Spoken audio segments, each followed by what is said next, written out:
बस्ती के पीछे ससुराल। शहर के आखिरी छोर पर बसी थी रामनगर की बस्ती। कच्चे पक्के मकान, टीन की छतें, गलियों में खेलते बच्चे और हर शाम जलते चूल्हों से उठता धुआं, यही उस बस्ती की पहचान थी।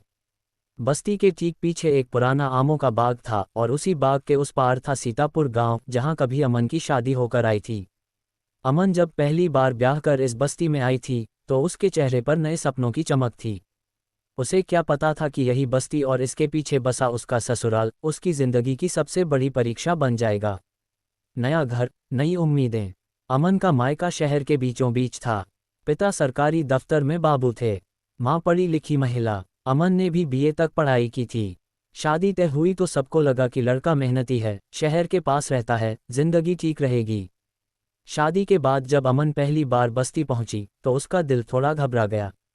संकरी गलियां, पानी के लिए लाइन और हर वक्त शोर। पर उसने खुद को समझाया, घर नहीं, लोग मायने रखते हैं। ससुर हरदेव सिंह सीधे सादे किसान थे।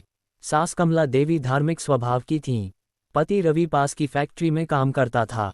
कुल मिलाकर साधारण परिवार। बस्ती और ससुराल का फर्क। कुछ ही महीनों में अमन ने महसूस किया कि बस्ती और बस्ती के पीछे बसे ससुराल यानी असली गांव, दोनों की सोच में फर्क है। बस्ती में लोग मजबूरी में रहते थे पर आगे बढ़ना चाहते थे। गांव में लोग परंपरा में जकड़े हुए थे। रवि रोज फैक्ट्री से थका हारा लौटता। कम कमाई, ज्यादा खर्च। अमन ने सुझाव दिया, अगर मैं ट्यूशन पढ़ाने लगूं तो थोड़ी मदद हो जाएगी। सास ने तुरंत मना कर दिया, बहू घर से बाहर नहीं जाती, लोग क्या कहेंगे। अमन चुप रह गई, पर उसके भीतर कुछ टूट गया। संघर्ष की शुरुआत। समय के साथ आर्थिक तंगी बढ़ने लगी। फैक्ट्री में काम कम हो गया। कई बार रवि को आधी तनख्वाह मिलती। घर में तनाव बढ़ा। छोटी छोटी बातों पर तकरार होने लगी। एक दिन सास ने ताना मार दिया, तुम तो शहर से आए हो बड़े सपने लेकर, यहाँ सब्र से रहना पड़ता है। अमन ने पहली बार हिम्मत करके कहा, सपने देखना गलत नहीं है मां जी, मैं बस घर को बेहतर बनाना चाहती हूँ। उस दिन पूरे घर में सन्नाटा छा गया। बस्ती की औरतें अमन से जल्दी घुल मिल गईं। वे उसके पास अपने दुख सुख लेकर आतीं। कोई पानी की समस्या से परेशान, कोई पति की शराब की आदत से। अमन को एहसास हुआ कि उसकी पढ़ाई सिर्फ डिग्री नहीं, जिम्मेदारी भी है। उसने चुपचाप बच्चों को पढ़ाना शुरू कर दिया, पहले अपने घर में, फिर पड़ोस में।